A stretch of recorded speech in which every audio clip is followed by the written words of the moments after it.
الحمد للہ وحدہ والصلاة والسلام علی من لا نبی بعد وبعد اعوذ باللہ السمیع العلیم من الشیطان الرجیم بسم اللہ الرحمن الرحیم والضحى واللیل اذا سجى ما ودعك ربك وما قلى وللآخرة خیر لك من الأولى اللهم صل على محمد وعلى آل محمد كما صليت على إبراهيم وعلى آل إبراهيم إنك حميد مجيد اللهم بارك على محمد وعلى آل محمد كما باركت على إبراهيم وعلى آل إبراهيم إنك حميد مجيد۔ محترم سامعین، کل ہم رسول اللہ صلی اللہ علیہ وسلم کی پہلی شادی کے حوالہ سے اور بیت اللہ کی تعمیر کے حوالے سے کچھ گفتگو کر رہے تھے۔ بہت ساری چیزیں کل رہ گئیں، بعد میں ان کا خیال آیا، خاص طور پہ ولیمے پہ بات کرتے کرتے بھی وہ بات کسی اور طرف چلی گئی۔ تو یہ پہلی شادی تھی جو رسول اللہ صلی اللہ علیہ وسلم کی حضرت خدیجہ بنت خویلد کے ساتھ ہوئی۔ 4 پشتوں کے اوپر جا کر کے رسول اللہ صلی اللہ علیہ وسلم کا اور ان کا سلسلہ نسب مل جاتا ہے، ایک ہی خاندان پیچھے سے۔ قصی بن کلاب کے بعد آگے آ کے خاندان ایک ہی ہے۔ حضرت خدیجہ رضی اللہ تعالیٰ خویلد کی بیٹی ہیں، وہ اسد کے بیٹے ہیں، وہ عبد العزیٰ کے اور وہ قصی بن کلاب کے، اور رسول اللہ صلی اللہ علیہ وسلم عبداللہ کے، عبداللہ عبد المطلب کے، عبد المطلب ہاشم کے، اور ہاشم جو ہیں وہ عبد مناف کے، اور عبد مناف جو ہیں وہ قصی کے، یعنی عبد مناف اور عبد العزیٰ حضرت خدیجہ کے پردادا اور رسول اللہ صلی اللہ علیہ وسلم کے پردادا کے والد، یہ دونوں پھر ایک ہی باپ کی اولاد ہیں۔ یہ پھر اکٹھے ہو جاتے ہیں وہاں پر آ کر کے۔ نکاح کے جو خطبہ میں کل بات ہوئی تھی، ورقہ بن نوفل، نوفل بن اسد بن عبد العزیٰ بن قصی، یہ بہت بڑے عالم تھے اس وقت مکہ المکرمہ میں، یہودیت، عیسائیت اور دین ابراہیمی پہ بہت عبور رکھتے تھے، عبرانی زبان جانتے تھے۔ انہوں نے خطبہ کے آخر میں حضرت خدیجہ رضی اللہ تعالیٰ عنہ کی طرف سے یہ ولی کے طور پر انہوں نے جو ہے وہ رسول اللہ صلی اللہ علیہ وسلم کے لیے ایجاب و قبول کے معاملات کو طے کیا، ولی کی حیثیت سے حضرت خدیجہ۔ اس وقت حضرت خدیجہ رضی اللہ تعالیٰ عنہ کے 5 بچے تھے، پہلے 2 خاندوں سے 5 بچے تھے۔ پہلی بیٹی تھی ہند، یہ عتیق بن عائص المخزومی سے ایک ہی بیٹی ہوئی جس سے ام ہند کہا جاتا تھا، اور اسی طرح دوسری شادی ہوئی ابو حالہ بن زرارہ التمیمی کے ساتھ حضرت خدیجہ رضی اللہ تعالیٰ عنہ، ان سے اللہ تعالیٰ نے 4 بیٹے عطا کیے، اور وہ چاروں کے چاروں رسول اللہ صلی اللہ علیہ وسلم کی صحبت میں بھی رہے، مسلمان بھی ہوئے، صحابی بھی بنے، اور ان میں سے ایک کو بہت بڑا اعزاز ملا۔ حضرت خدیجہ کے ان بیٹوں میں سے ایک بیٹے کو بہت بڑا اعزاز ملا۔ جب رسول اللہ صلی اللہ علیہ وسلم کی شادی ہوگی، یہ اعزاز کی بات پھر میں آگے لے کے چلتا ہوں۔ نکاح کے بعد ولیمہ کیا رسول اللہ صلی اللہ علیہ وسلم نے، 2 اونٹ ذبح کر کے۔ کتنا بڑا ولیمہ کیا ہوگا؟ 2 اونٹ ذبح کر کے رسول اللہ صلی اللہ علیہ وسلم نے مکے والوں کو کھانا کھلایا، اور وہ کھانا کھلانا ہوتا تھا، ہماری طرح پیسے بٹورنا نہیں ہوتا۔ ہم تو وہاں کاپی لے کر کے بیٹھ جاتے ہیں دروازے پہ، ہو گئے آئے ہو کھانا کھایا، دے کر کے جانا ہے، کچھ ایسا نہیں۔ رسول اللہ صلی اللہ علیہ وسلم نے ولیمہ کیا، پورے مکے والوں کو کھانا کھلایا، اور پھر حضرت خدیجہ رضی اللہ تعالیٰ عنہ نے رسول اللہ صلی اللہ علیہ وسلم کو کچھ تحفہ دیا ہے، اور وہ تحفہ تھا ایک غلام، اور وہ غلام بڑا عظیم تر۔ یہ حضرت زید تھے، جن کے بارے میں نے پہلے بھی عرض کیا تھا کہ قرآن کریم میں ایک صحابی کا نام آتا ہے، سورہ احزاب میں وہ زید۔ ان کی تفصیل یہ تھی کہ حضرت خدیجہ کے ایک بھتیجے تھے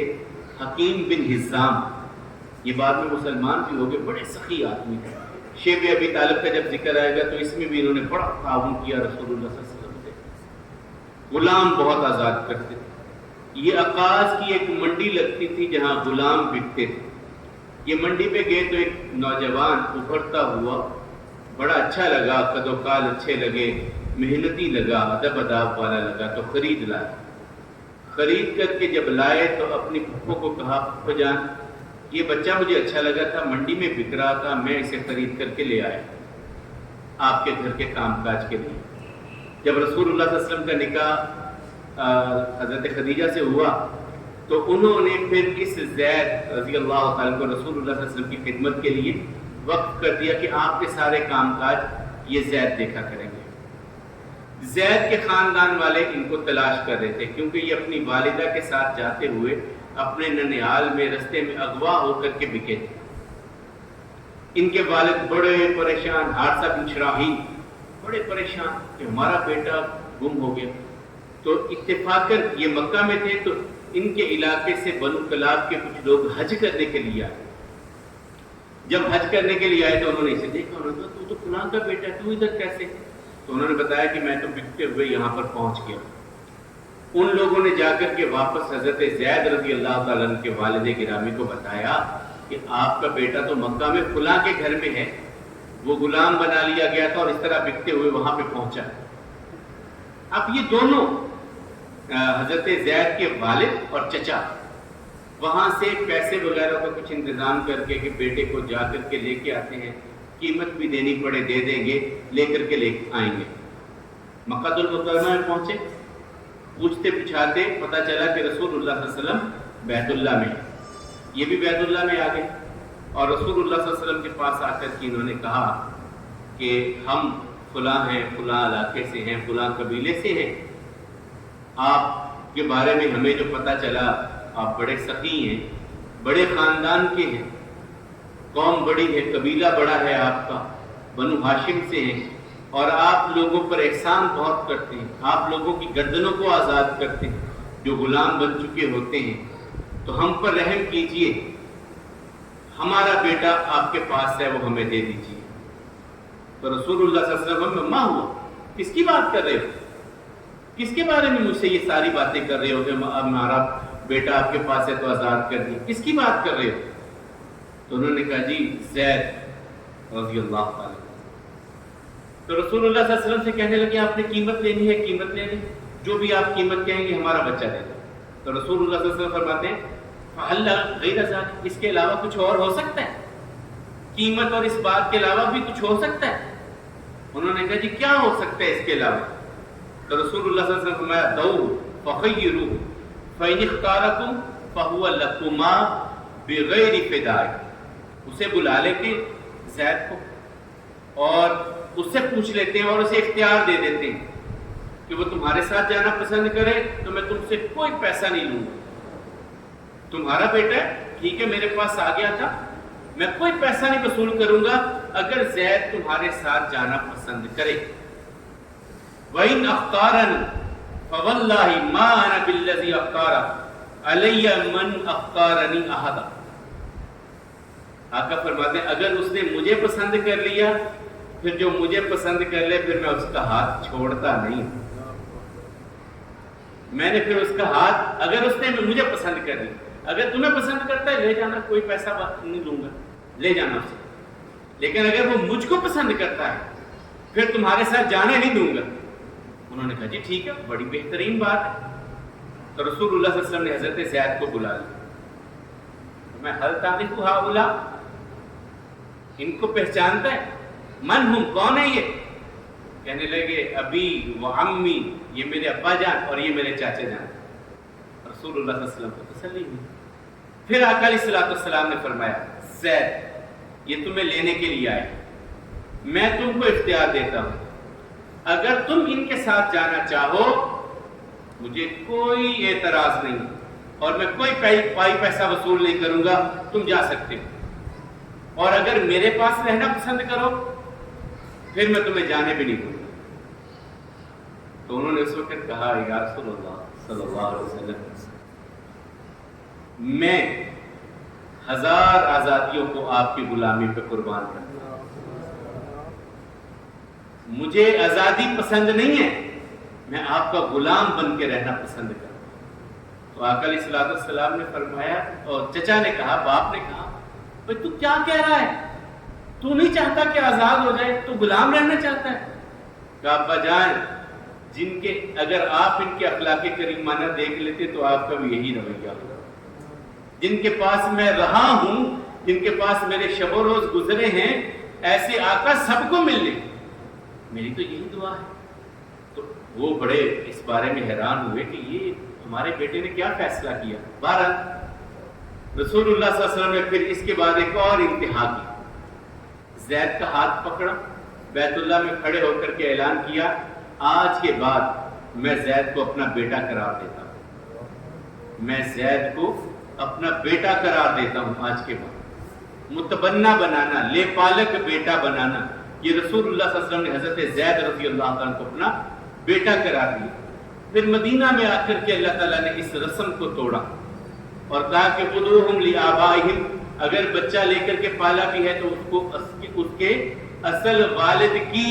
جو ہے ابنیت دی جائے گی، کہیں اور کی نہیں دی جا سکتی۔ یہ اللہ تعالیٰ نے پھر فیصلہ کیا۔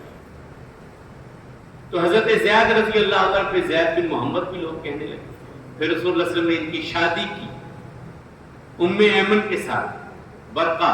جو رسول اللہ صلی اللہ علیہ وسلم کی دائیہ بھی تھیں اور حضرت خواجہ عبداللہ کی لونڈی تھی، ان کے ساتھ ان کی شادی ہوئی، اور ان سے اسامہ بن زید پیدا ہوئے،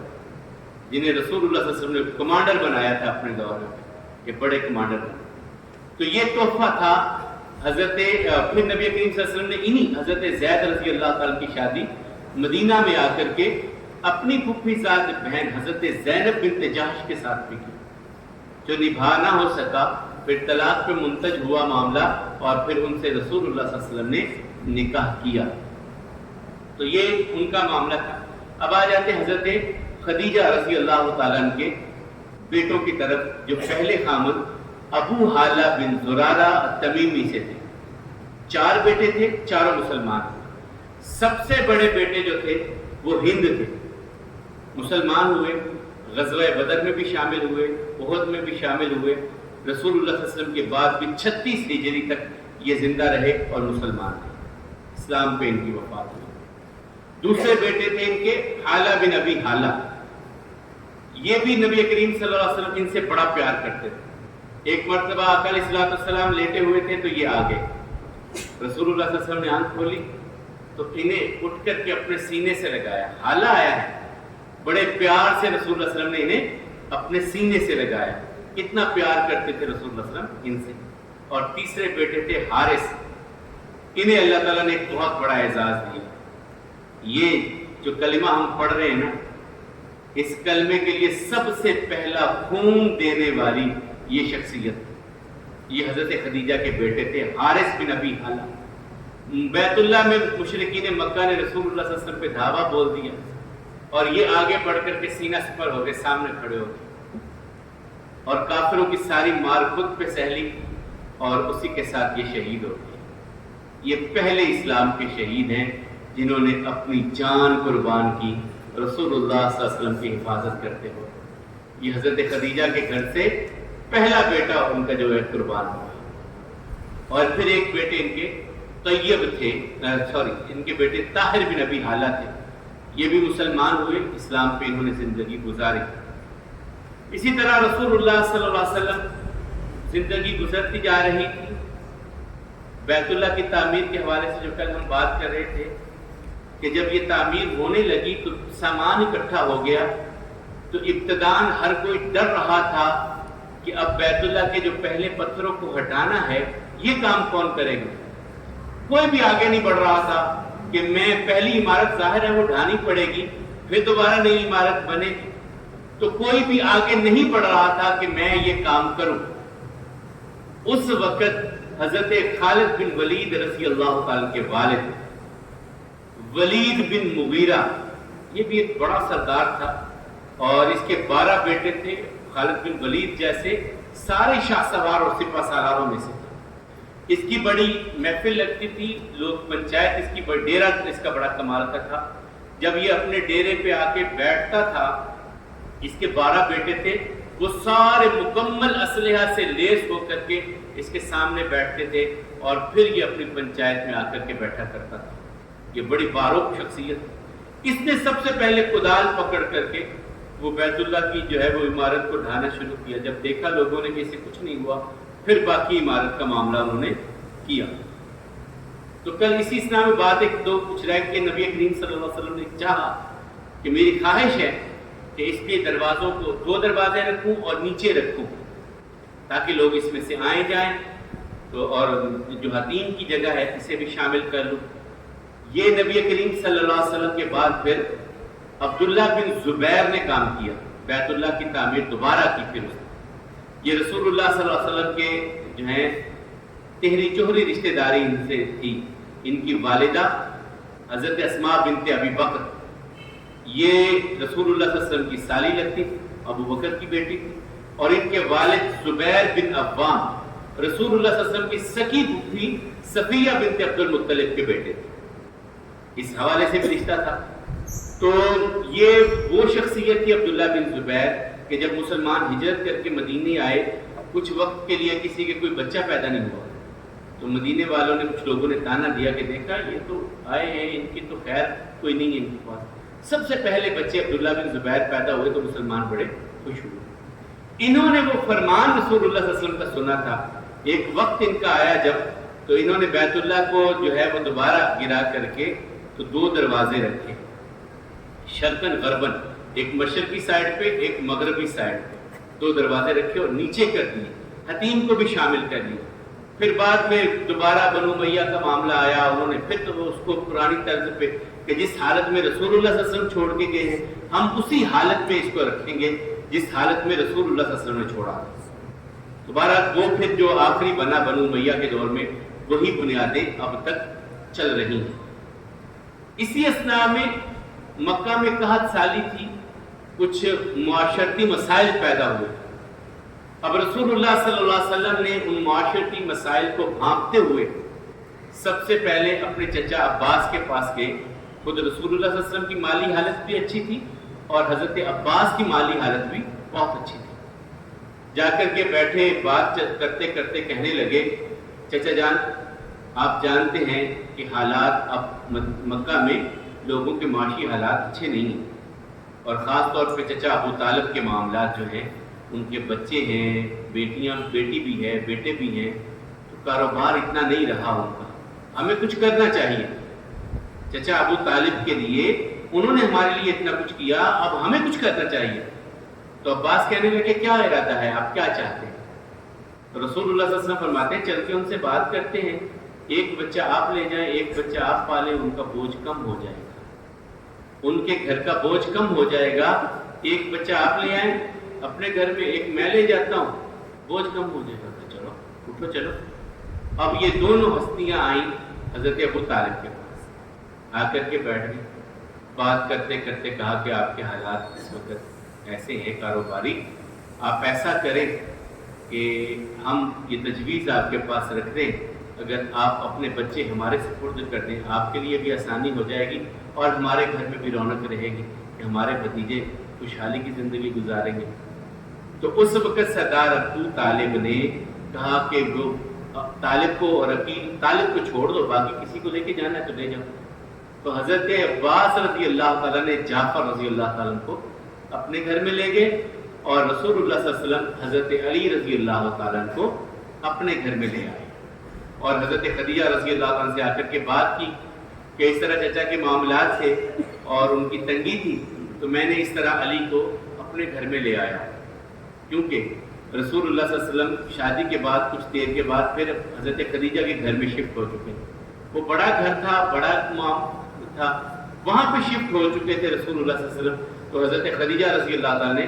بڑی خوش دلی کے ساتھ اس رسول اللہ صلی اللہ علیہ وسلم کے معاملے کو قبول کر لیا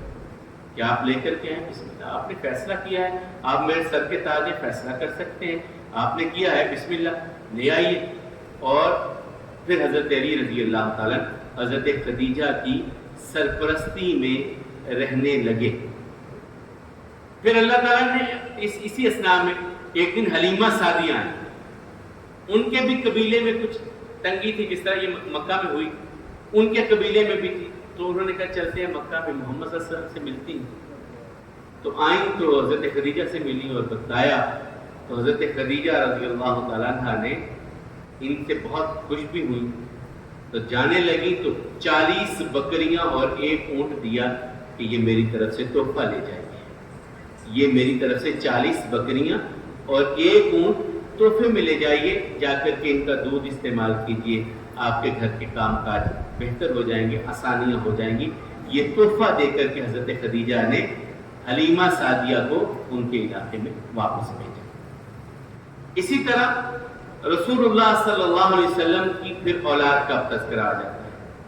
کہ اللہ تعالیٰ نے کتنے بچے عطا کیے۔ قاسم کے حوالے سے کل بات ہوئی، سب سے پہلے بیٹے قاسم تھے، جس کی وجہ سے رسول اللہ صلی اللہ علیہ وسلم کو ابو القاسم کنیت سے پکارا جاتا تھا۔ کنیت بہت عرب میں، جس طرح کل بھی بات تھی کہ یہ ایک عزت، کسی کو عزت احترام سے آپ نے بلانا ہوتا تو وہ کنیت سے بلانا ہوتا تھا آپ کو۔ تو اسی لیے حضرت عائشہ رضی اللہ تعالیٰ عنہ نے کہا تھا یا رسول اللہ صلی اللہ علیہ وسلم آپ کی ساری بیویوں کی کنیت ہے، ان کے پہلے خامدوں سے بچے ہیں، کنیت ہے،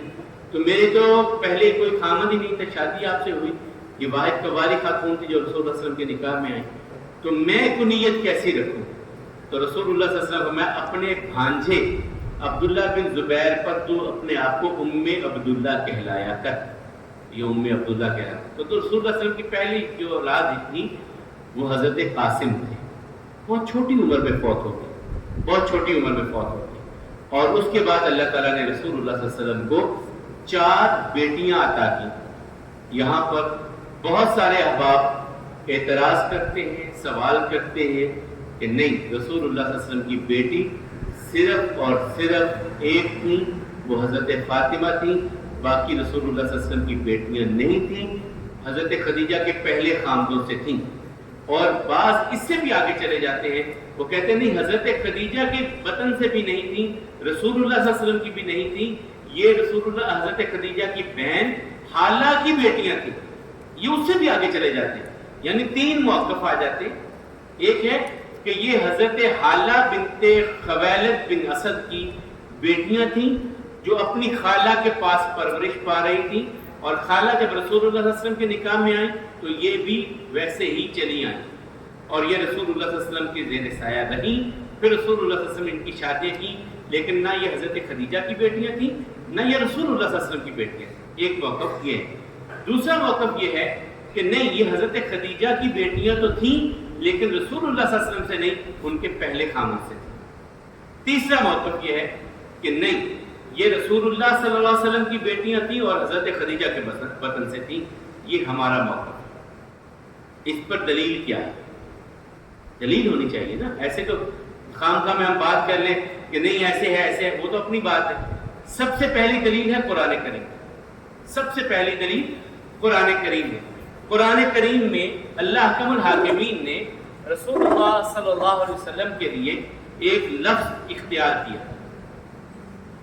سورہ احزاب میں۔ اے پیارے نبی صلی اللہ علیہ وسلم، آپ یا ایھا النبی قل لازواجک و بناتک و نساء المؤمنین، بنات جو ہے وہ لفظ ہے جمع۔ عربی ایسی زبان ہے کہ اس میں 1 کے لیے علیحدہ آتا ہے، 2 کے لیے علیحدہ ہے، اور 3 سے اوپر جا کر کے یہ علیحدہ ہو جاتا ہے۔ 1 کے لیے واحد کا آ جائے گا، 2 کے لیے تثنیہ کا صیغہ آتا ہے، اور 3 سے اوپر اس کے لیے جمع کا صیغہ آ جاتا ہے۔ یعنی بنت 1 کے لیے آئے گا، آگے بنتان 2 کے لیے آئے گا، اور بنات 3 سے اوپر کے لیے لفظ آئے گا۔ تو قرآن کریم میں اللہ تعالیٰ نے رسول اللہ صلی اللہ علیہ وسلم کے لیے کہا، اے نبی صلی اللہ علیہ وسلم، قل لازواجک، اپنی بیویوں سے کہیے، و بناتک، اور اپنی بیٹی، یہاں جمع کے صیغے سے، یعنی کم از کم 3 تو ماننی پڑیں گی، کم از کم 3 ماننی پڑیں گی، جو اللہ تعالیٰ لفظ 3 سے اوپر ہی ہو سکتی ہیں، کم نہیں ہو سکتی، یعنی یہ ایک تو ہو ہی نہیں سکتی نا، ایک تو ممکن ہی نہیں ہے۔ تو اللہ تعالیٰ نے جمع کے صیغے سے کہا اپنی بیٹیوں سے کہیے۔ اب یہاں پہ بعض اعتراض آ سکتا تھا کہ مسلمان عورتیں بھی تو نبی صلی اللہ علیہ وسلم کی روحانی بیٹیاں ہیں، لیکن اللہ تعالیٰ نے اگلی جگہ پہ فرمایا وَنِسَاءِ الْمُؤْمِنِينَ، مومن عورتوں کو علیحدہ سے بیان کر دیا تاکہ کوئی یہ اشکال نہ دے سکے۔ ٹھیک ہے، اب یہ جن لوگوں کی طرف سے یہ اعتراض ہے، یہ ان کی سب سے بڑی حدیث کی کتاب میرے سامنے ہے، یہ ان کی سب سے بڑی حدیث کی کتاب کہ جس کے بارے میں ان کے ایک اپنے عقیدے کے مطابق معصوم امام کا قول ہے ھذا کافی لشیعتنا، ہمارے گروہ، ہماری جماعت، ہمارے شیعہ کے لیے یہ ایک کتاب کافی ہے۔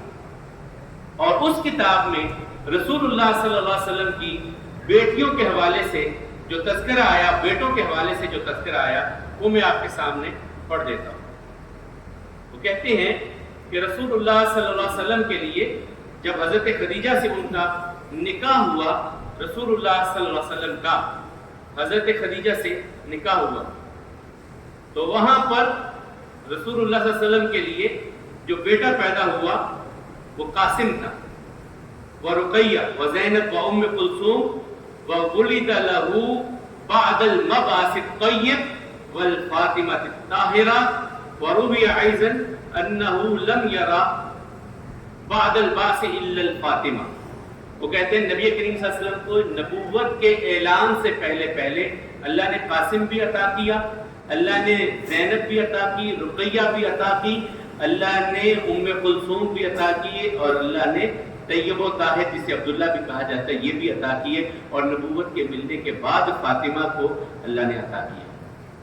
اب یہ ان کی سب سے بڑی کتاب رسول اللہ صلی اللہ علیہ وسلم کی اولاد کے نام دے رہی ہے، اور واضح طور پر دے رہی ہے کہ اللہ نے نبی کریم صلی اللہ علیہ وسلم کو حضرت خدیجہ کے بدن سے قاسم بھی عطا کیا ہے، زینب بھی عطا کی ہے، رقیہ بھی، ام کلثوم بھی، اور طیب و طاہر بھی، اور فاطمہ بھی اللہ تعالیٰ نے رسول اللہ صلی اللہ علیہ وسلم کو بی بی خدیجہ کے بدن سے عطا کی ہے۔ یہ تھی نبی کریم صلی اللہ علیہ وسلم کی اولاد کے حوالے سے تذکرہ۔ یعنی اب ان کا کوئی اعتراض یا ان کے لیے کوئی معاملہ ایسا باقی نہیں رہ جاتا کہ اگر ان کی حدیث کی سب سے بڑی کتاب ہی یہ بات کہہ دیتی ہے کہ رسول اللہ صلی اللہ علیہ وسلم کی بیٹیاں 4 تھیں اور بیٹے 2 تھے حضرت خدیجہ کے بطن سے، اور یہ بات بھی آگے ذہن میں رکھیے کہ رسول اللہ صلی اللہ علیہ وسلم کی ساری اولاد جو ہوئی ہے وہ حضرت خدیجہ کے بطن سے، صرف ایک بیٹے مدینے میں آ کے ماریہ قبطیہ کے بدن سے پیدا ہوئے، باقی سارے کے سارے جو ہیں وہ حضرت خدیجہ، باقی کسی بیوی سے رسول اللہ صلی اللہ علیہ وسلم کی کوئی اولاد نہیں۔ اب جب اللہ نے اولاد بھی دے دی، حضرت علی کی پرورش کا معاملہ بھی لے لیا، اب اس کے بعد رسول اللہ صلی اللہ علیہ وسلم کے دل میں ایک خلوت نشینی تھی، محفل اور بیٹھک جو تھی رسول اللہ صلی اللہ علیہ وسلم کی وہ چند احباب کے ساتھ، جو میں نے کل بتایا تھا کہ دوست کون کون تھے اس وقت رسول اللہ صلی اللہ علیہ وسلم کے دوست کن کے ساتھ بیٹھنا اٹھنا تھا۔ ورقہ بن نوفل تھے، زید بن عمر بن نفیل، یہ حضرت عمر فاروق رضی اللہ تعالیٰ کے چچا تھے، اور ان کی رسول اللہ صلی اللہ علیہ وسلم بڑی تعریف کیا کرتے تھے۔ زید بن عمر بن نفیل، ان کے بیٹے سعید بن زید، جن کے بارے میں آپ مشہور واقعہ سنتے ہیں کہ حضرت عمر رضی اللہ تعالیٰ نکلے اور پھر بہن کے گھر میں گئے، وہ جو بہنوئی تھے نا یہ تھے سعید بن زید، ان کے والد گرامی، یہ رسول اللہ صلی اللہ علیہ وسلم کے ساتھیوں میں سے، ان کے پاس بیٹھک ہوتی تھی، رسول اللہ صلی اللہ علیہ وسلم کی بیٹھتے تھے، اور یہ توحید پہ کمال کے انسان تھے۔ اس عرب معاشرے میں توحید پر، دین ابراہیمی پر یہ حضرت زید رضی اللہ تعالیٰ کہہ لیں آپ ان کو یقیناً ایسے ہی ورقہ بن نوفل کے ساتھ، اور پھر ابو بکر رضی اللہ تعالیٰ کے ساتھ، اور پھر عمار کے والد یاسر کے ساتھ رسول اللہ صلی اللہ علیہ وسلم کی محفل جمتی تھی، اور یہ لوگ بڑے اس ماحول میں بھی توحید والے لوگ تھے، اللہ کی وحدانیت اور شرک سے بیزار لوگ تھے، یہ آپس میں بیٹھتے اکٹھے ہوتے۔ تو پھر حضرت عائشہ رضی اللہ تعالیٰ صحیح بخاری کی حدیث سے کہتی ہے کہ رسول اللہ صلی اللہ علیہ وسلم کے دل میں اللہ تعالیٰ نے خلوت نشینی کو جاگزی کر دی، 40 سال کے قریب عمر ہونے کو آئی، اور یہ پختگی کی عمر ہوتی ہے جس کے بارے میں اللہ تعالیٰ کہتے ہیں کہ جب انسان کی عمر 40 سال ہو جاتی ہے اور پختہ ہو جاتا ہے، پھر وہ دعا کرتا ہے، اے میرے رب تو نے جو مجھ پر انعامات کیے، میری اولاد پر، میرے والدین پر انعامات کیے، مجھے اس کا شکر بجا لانے کی توفیق دی۔ تو رسول اللہ صلی اللہ علیہ وسلم کی عمر 36 جو ہے وہ 39ویں سال میں تھی، اور وہاں پر سچے خواب دیکھتے، رات سوئے ہیں خواب دیکھا ہے، صبح عین ہی پورا ہو گیا، رات سوئے خواب دیکھا بالکل اسی طرح پورا ہو گیا جس طرح دیکھا تھا، اس میں کوئی رد و بدل نہیں ہوا۔ یہ 6 مہینے تک سلسلہ چلا، اس لیے نبوت کا 46واں حصہ اسے قرار دیا جاتا ہے۔ کیوں 46واں؟ کیوں رسول اللہ صلی اللہ علیہ وسلم کی جو وحی کا سلسلہ ہے وہ 23 سال پر ہے. 23 کو ڈبل کریں تو کتنے بنتے ہیں؟ 46. تو 6 مہینے نبی کریم صلی اللہ علیہ وسلم کو سچے خواب آتے رہے اور اس سے یہ 46واں حصہ اسے قرار دیا گیا. جب یہ خواب آتے رہے تو رسول اللہ صلی اللہ علیہ وسلم کے لیے خلوت نشینی میں رسول اللہ صلی اللہ علیہ وسلم پھر جا کر کے حرا میں چلے جاتے اور وہیں پہ ستو لے جاتے اور روٹی لے جاتے, کچھ مل جاتا, پنیر کچھ مل جاتا تو لے جاتے اور اسے لے جا کر کے وہیں پہ اللہ کے حبیب علیہ السلام وقت گزارتے. اس وقت میں کیا کرتے ہیں؟ وہاں سے کا عبادت کرتے. عبادت کون سی کرتے, کیسی کرتے؟ کسی نے کہا کہ غور و فکر کرتے, تدبر اختیار کرتے کہ ہمارے پورے عرب میں یہ جو جہالت ہے, یہ معاشرے کی جہالت ہے, یہ کیسے ختم ہو سکتی ہے؟ کیسے لوگوں کو صحیح راستہ دکھایا جا سکتا ہے؟ لوگوں کو کس طرح ہم جو ہے وہ صحیح ابراہیم علیہ السلام کے دین پر لا سکتے ہیں؟ یہ تدبر, یہ غور و فکر اور یہی اللہ کی تسبیحات, جس طرح اللہ نے چاہا رسول اللہ صلی اللہ علیہ وسلم غور و فکر کے ساتھ اللہ کی تسبیحات, جس طرح اس کی تفصیل کوئی نہیں ملتی. ہم کہتے کہ وہ ایسے کہتے تھے, وہ یہ پڑھتے تھے, وہ یہ پڑھتے تھے, کوئی تفصیل اس کی نہیں ملتی. ہاں, رسول اللہ صلی اللہ علیہ وسلم تنہائی میں چلے جاتے تھے اور یہیں پر ایک مرتبہ جو کل میں نے بات کی تھی, حضرت خدیجہ سلام اللہ علیہا کھانا لے کر کے آ رہی تھی کہ کچھ دن گزر کے آئے نہیں رسول اللہ صلی اللہ علیہ وسلم, تو میں کھانا لے کر کے جاتی ہوں ان کے پاس. تو یہیں پہ رسول اللہ صلی اللہ علیہ وسلم کو جبریل امین علیہ السلام نے کہا تھا کہ ان کے لیے یاقوت کی یا موتی کے محل کی بشارت ان کو دے دیجیے, اللہ کا بھی سلام کہیے اور میرا بھی سلام کہیے. یہ وہاں پر کھانا لے کر کے رسول اللہ صلی اللہ علیہ وسلم کے لیے آئیں. اور اسی اثناء میں رسول اللہ صلی اللہ علیہ وسلم نے اپنی ایک بیٹی کی شادی حضرت خدیجہ کے بھانجے ابی العاص کے ساتھ کر دی اور دوسری 2 بیٹیوں کی منگنیاں اپنے چچا ابو لہب کے بیٹوں عتبہ اور عتیبہ کے ساتھ کر دی. عتبہ اور عتیبہ کے ساتھ رسول اللہ صلی اللہ علیہ وسلم نے اپنی 2 بیٹیوں رقیہ اور ام کلثوم کی منگنیاں کر دیں, لیکن ابھی نکاح یا رخصتی کا معاملہ نہیں ہوا تھا کیونکہ رسول اللہ صلی اللہ علیہ وسلم حرا میں جانے لگے. ابھی یہ معاملہ پیچھے رہ گیا, لیکن ان کی منسوب ہو گئی یا منگنیاں ان کی جو ہیں وہ, یہ میں نے پہلے بھی آپ کو بتایا تھا کہ ابو لہب کے ساتھ پہلے بہت پیار تھا, بڑی محبت تھی, تو اس نے اپنی لونڈی کو آزاد کر دیا نا. تو یہ رشتہ داری پھر آگے بڑھی, لیکن پھر جیسے ہی اللہ کی وحدانیت کا اعلان کیا رسول اللہ صلی اللہ علیہ وسلم نے, تو سب سے پہلے ابو لہب نے اس رشتے کو توڑ دیا. وہ کیسے توڑا یہ ہم انشاءاللہ آگے چلیں گے, بات اس پر کریں گے. تو اب اختصار کے ساتھ ایک چیز کل جو تھی, کیونکہ آج وہ جلسہ بھی ہے جنہیں آپ نے جانا ہو, اس لیے میں نے تھوڑا مختصر اس بات کو کیا ہے. کل تھا حلف الفضول, میں نے ایک لفظ پڑھا تھا, تو بعد میں آیا تھا کہ حلف الفضول ہے یا حلف الفضول ہے, یہ لفظ ہے کیا؟ کل آخر پہ بعض بھائیوں نے یہ بات کی تھی, یہ لفظ حلف الفضول ہی ہے. ہا کی زید کے ساتھ یہ لفظ پڑھا جائے گا. حلف کا مطلب ہوتا ہے معاہدہ اور حلف کا مطلب ہوتا ہے قسم اٹھانا. یہ معاہدہ ہوا تھا آپس میں وہاں بیٹھ کے ان کا, اس لیے اسے حلف الفضول کہا جاتا ہے. حلف الفضول نہیں ہے, بہتر حلف الفضول ہی ہے. تو آج اختصار کے ساتھ میں نے آپ کو بات چند رکھی ہے حضرت خدیجہ اور نبی کریم صلی اللہ علیہ وسلم کا نسب نامہ کہ محمد بن عبداللہ بن عبد المطلب بن ہاشم بن عبد مناف بن قصی, اور حضرت خدیجہ رضی اللہ تعالیٰ کا نسب نامہ خدیجہ بنت خویلد بن اسد بن عبد عزا بن قصی. یہ نسب نامہ 5ویں پشت پہ جا کے مل جاتا ہے, یعنی ایک ہی خاندان کے آگے ان کا سلسلہ ہے. حضرت خدیجہ نے رسول اللہ صلی اللہ علیہ وسلم کو شادی کے, نبی کریم صلی اللہ علیہ وسلم نے اپنے ولیمے کے لیے 2 اونٹ ذبح کیے, مکے والوں کو کھانا کھلایا. حضرت خدیجہ نے رسول اللہ صلی اللہ علیہ وسلم کو غلام پیش کیا اور پھر وہ متبنہ بنے, رسول اللہ صلی اللہ علیہ وسلم کے لے پالک بیٹے بنے. پھر اللہ نے اعزاز دیا کہ قرآن کریم میں ان کا نام بھی بیان.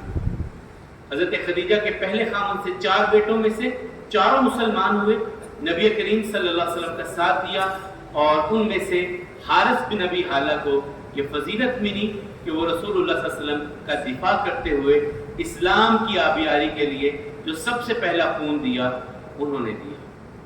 پھر حضرت حلیمہ سعدیہ آئیں حضرت خدیجہ کے پاس، تو انہوں نے انہیں 40 بکریاں اور 1 اونٹ دے کر کے تحفہ رخصت کیا کہ یہ میرے خامد کی دائیاں ہیں، میرے خامد نے ان سے دودھ پیا ہے، تو یہ تحفہ دے کر کے انہیں رخصت کیا۔ نبی کریم صلی اللہ علیہ وسلم اپنے چچا کی معاشی حالت سے پریشان ہوئے اور پریشانی کی وجہ سے اپنے دوسرے چچا سے مشورہ کیا، اور مشورہ کرنے کے بعد حضرت حمزہ حضرت جعفر کو حضرت عباس لے گئے اور حضرت علی کو رسول اللہ صلی اللہ علیہ وسلم اپنے گھر میں لے آئے کہ ابو طالب کے معاشی حالات بہتر ہو سکے، ان سے بوجھ کم ہو سکے۔ پھر رسول اللہ صلی اللہ علیہ وسلم کے دل میں خلوت نشینی کا معاملہ آیا اور رسول اللہ صلی اللہ علیہ وسلم غار حرا میں جا کر کے رہنے لگے۔ پھر اسی حرا میں جو پہلا پیغام آیا، کیسے آیا، کیفیتیں کیا ہوئیں، رسول اللہ صلی اللہ علیہ وسلم نے کس کو دیکھا، کس حالت میں دیکھا، پھر گھر آ کر کے کیا کہا، وہ ساری انشاءاللہ ڈیٹیل کوشش کریں گے ہم کل کے سبق میں۔ اللہ کے منحکمین ہم سب کو حق کو حق سمجھتے ہوئے اپنانے کی اور باطل کو باطل جانتے ہوئے اس سے بچنے کی توفیق عطا فرمائے، صحت اور ایمان والی ہم سب کو زندگی عطا فرمائے، اور مالک و مولا ہم سب کی کمیوں کو تاہجوں سے درگزر فرمائے۔ اقول قولی ھذا والحمد للہ، استغفر اللہ لی ولکم ولسائر